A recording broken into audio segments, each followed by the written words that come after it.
Assalamualaikum warahmatullahi wabarakatuh. Halo teman-teman pengusaha sukses, apa kabarnya hari ini? Semoga teman-teman semua dalam keadaan sehat walafiat, dan dapat menjalankan aktivitas usahanya dengan lancar. Sebelum kita melanjutkan ulasan dalam video ini, kami mengucapkan terima kasih kepada teman-teman yang telah menyaksikan video dalam channel ini, kemudian telah memberikan supportnya berupa like dan komen, serta subscribe channel ini, kemudian menyalakan tombol loncengnya, agar teman-teman mendapatkan notifikasi video terbaru dari channel ini.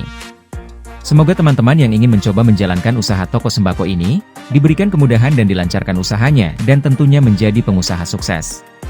Teman-teman pengusaha maupun calon pengusaha, dalam video kali ini, kita akan mengulas hal-hal yang harus dihindari saat awal memulai membuka usaha toko sembako. Terutama jika usaha yang kita jalankan belum melebihi 1 tahun, agar usaha kita tidak gagal atau mengalami kebangkrutan.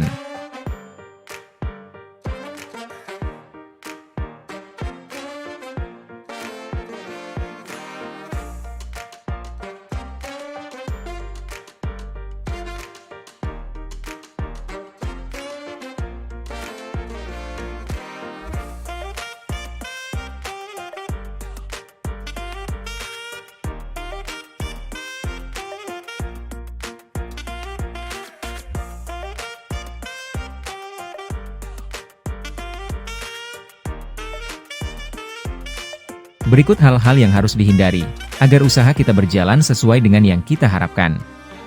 1. Meminjam ke bank. Cara mendapatkan modal usaha juga bisa dengan meminjam modal dari bank. Setiap bank memiliki program pinjaman usaha yang berbeda-beda. Nominal yang diberikan biasanya tergantung pada nilai jaminan yang diberikan dan seberapa besar bisnis yang kita jalankan. Proses pinjaman bank tidak sulit dan tidak butuh waktu panjang. Namun kita perlu melalui beberapa proses untuk akhirnya terverifikasi untuk mendapatkan pinjaman dana. Di antara pinjaman dari pihak bank yang sering dipilih oleh para pedagang, yakni KTA atau kredit tanpa agunan, kredit dengan agunan, dan kredit usaha rakyat atau KUR. Kredit tanpa agunan adalah produk perbankan yang memudahkan Anda untuk mendapatkan modal, meskipun Anda tidak memiliki aset apapun untuk dijadikan jaminan.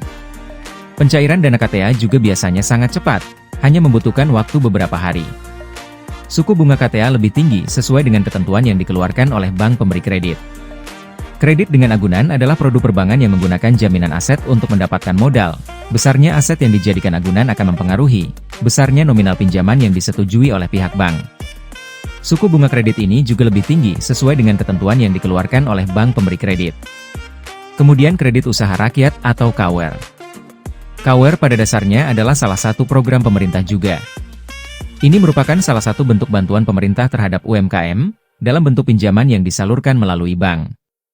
Suku bunga KUR lebih rendah karena mendapatkan subsidi dari pemerintah.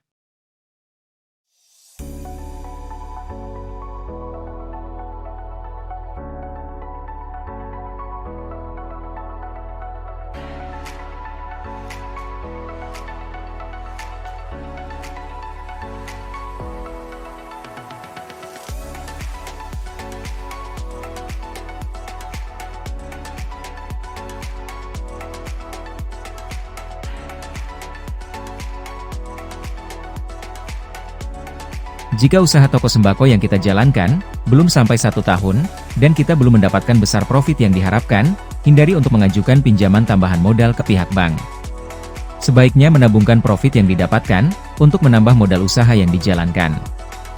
Jika kita memaksakan diri untuk menambah modal dari pihak bank, sementara perkembangan usaha kita lambat atau juga kurang baik, maka dipastikan lambat laun modal yang kita miliki akan tergerus untuk menutupi setoran pinjaman ke pihak bank.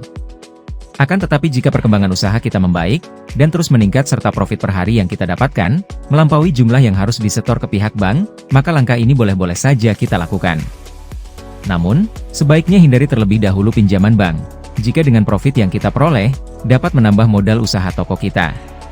Perlu dicatat juga, jika perjalanan usaha kita di tahun kedua mengalami peningkatan, baik dari segi pelanggan, penjualan, omset dan profit, dan memang dibutuhkan bantuan modal untuk memperluas skala usaha, sah-sah saja jika kita ingin mengajukan pinjaman ke pihak bank. Ingat, bahwa bukan hanya pemilik usaha toko sembako skala kecil saja yang bisa mengalami kebangkrutan, karena terlilit hutang pada pihak bank, bahkan usaha toko sembako skala besar pun bisa ambruk, jika tidak memperhitungkan dengan matang, saat pengajuan pinjaman kepada pihak bank.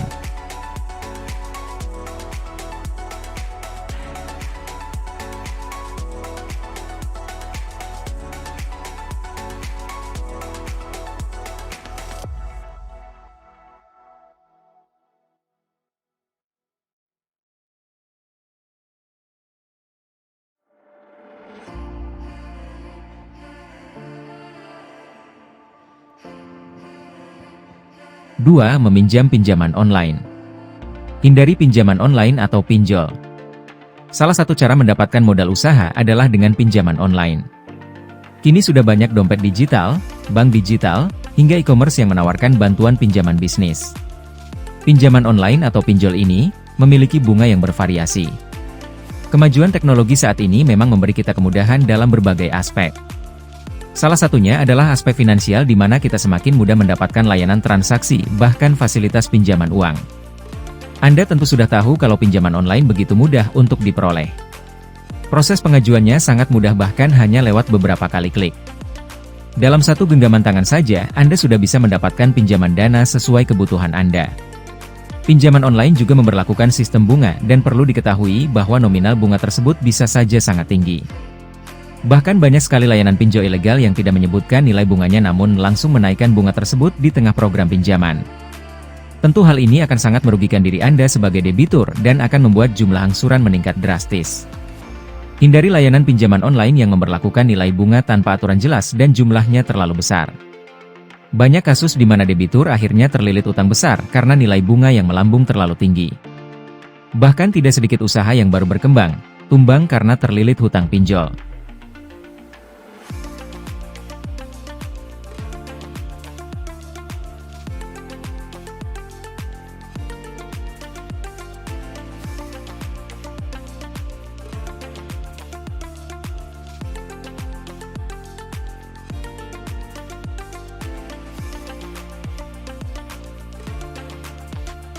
3. Meminjam koperasi simpan pinjam. Koperasi simpan pinjam atau KSP juga bisa jadi alternatif untuk mendapatkan modal. Biasanya Anda harus terdaftar lebih dulu sebagai anggota koperasi untuk mendapatkan pinjaman. Sebelum Anda menjadi anggota suatu koperasi dan mengajukan pinjaman, jangan lupa untuk memastikan koperasi tersebut resmi dan terdaftar di Kementerian Koperasi dan UKM. Dalam berjalan usaha toko sembako, terkadang godaan untuk meminjam pada koperasi, terutama koperasi keliling cukup besar. Terlebih koperasi keliling ini, datang langsung menawarkan pinjaman, proses pencairan juga relatif cepat, dan juga menagih secara langsung angsuran setiap harinya. Untuk usaha yang baru kita jalankan, hindari terlebih dahulu meminjam uang di koperasi, karena setiap hari petugas koperasi akan melakukan penagihan angsuran. Usaha toko sembako kita, tidak setiap hari selalu ramai, dan mendapatkan profit yang memadai, untuk melakukan setoran angsuran pinjaman, sementara angsuran harus tetap dibayar setiap harinya. Jika ini terjadi, ketika perkembangan usaha kita lambat, maka dipastikan lambat laun modal yang kita miliki akan tergerus, untuk membayar setoran pinjaman koperasi. Koperasi simpan pinjam, biasanya melakukan penagihan setoran pinjaman setiap hari, dalam jangka waktu tertentu. Artinya setiap hari kita harus menyiapkan dana setoran, jika kita tidak mendapatkan profit, maka terpaksa membayar dengan uang modal usaha. Jika ini terus terjadi maka usaha kita tidak akan stabil, lambat laun akan bangkrut.